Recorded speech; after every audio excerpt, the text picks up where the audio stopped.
Ito ay isang kuweba na iilan lang ang nakakaalam. May mga ilang nagsasabi na ang kuweba daw na ito ay binabantayan ng mga nilalang na hindi natin nakikita. May mga ilan din na haka-haka na may dalawang sawa na namataan sa kuwebang ito at pinaniniwalaan na ito ay mga tagapagbantay sa kuwebang ito. Ay naisipan ko na puntahan ang natatagong kuweba na matatagpuan dito sa Nasugbu, Batangas. Well, to be honest, adventure na din ito para sa akin. Ayan, so nakagapang kami dito. Hindi kami makakapunta dun sa dulo. Kung saan agad ba ito? Baka na agad ito? Magapang kami dito, kaya. Alright, malabas na kami. Mahirap na pasukin ko sana. Ito na, punta na kami ng kuweba. Kasama ko si Puts. Ayan, so siya yung magsisilbing tour guide ko. Ayan. So ito, malayo-layo po yung lalakbay namin dito, pero kaya lang. At nagsimula na nga kami ni Puts na puntahan ng kuweba, bagamat napakainit at sobrang sukal ng daan, ay sulit naman dahil sariwang hangin ang sumasalubong sa amin. Sobrang gubat na dito at sobrang sukal ng lugar, pero kakayanin natin.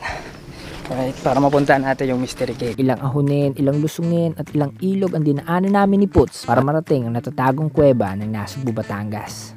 At this time nangangawit ng aking paa, pero full of excitement pa rin ang nararamdaman ko. Papalapit na kami sa kuweba at ito, medyo mahirap na yung daan dito. Ayan. So kita-kita nyo yan. So akatin namin yung matarik na to para makapunta doon sa kuweba. Turning ka dito. Ayan. Grabe.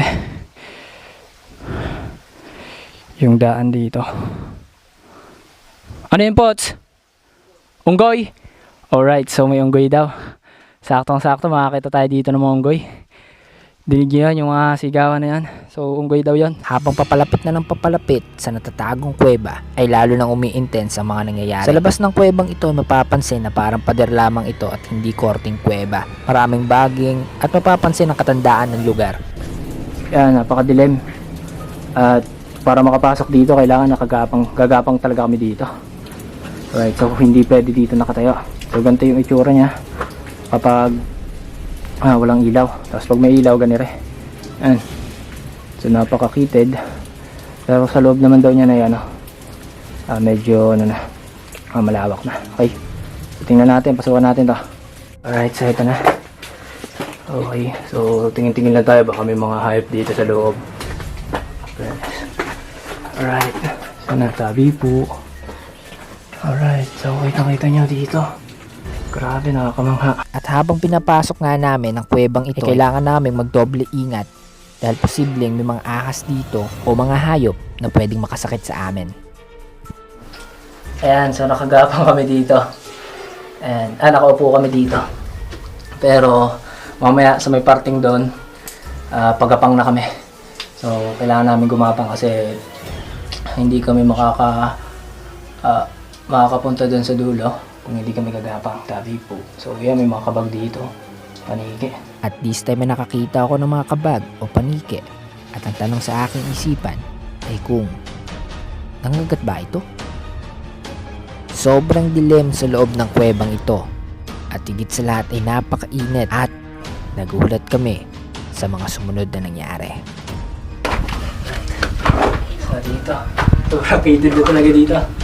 Guys, so ay mga kabag, dami po. Grabe. Ayan o, dami po. Saan agad ba ito? Baka na agad ito? Dami po. Alright. So, eto na. Ako lang po tayo lang siya. Dami po.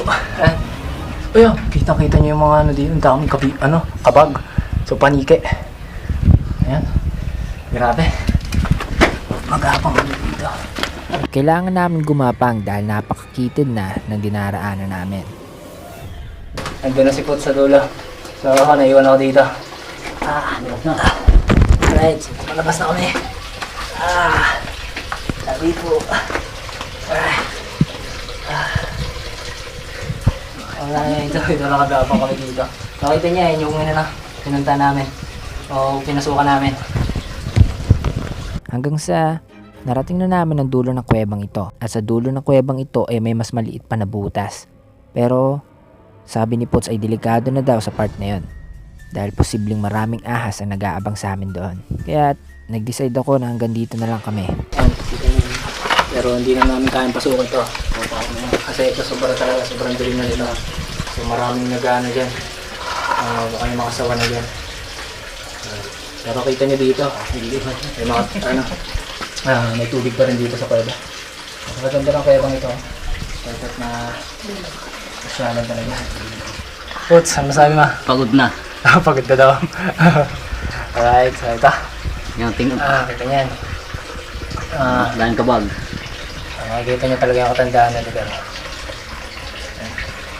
Grabe. Napakaganda. At ayan, yun yung dinahanan namin. No? Sobrang, tawag doon Pots. Sobrang sikip. Kitid, no? Yan. Tapos napakadilim. Kung wala ka taga-ilaw, hindi ka makakalabas. Yan, Pots. Ano masasabi yung Pots? Yan. Madilim lang dyan. Alright. So, ayan. Ayan na yung kuweba. Hindi na namin kayang puntahan yung isang butas na yan. Kasi sobrang na doon, dilim. Tapos, may nag-aalaga na yan. Sabi po. Salamat to. So nag-decide nga kami ni Pots na hindi napasukin ang misteryosong butas sa kuwebang ito. Pero sabi ni Pots, kaya naman daw sana kung mas marami kami at may dala kaming mas malaking flashlight. Pero nakakatakot wala pa daw nagtangkang pumasok sa butas na iyon. Dahil sabi ni Pots ay may nag-aalaga daw doon. Katakot naman na pasukat po. Sana. Ayun yung niya, puro bakay. Loob niya, meron ilok. Nandiyan pang kasama ng sawa, may wakay. May mag-isang sabi dyan. Sawa? Hindi tayo naling guys. Sana. Baka yung galagay dyan. Kung nandiyan pa yun.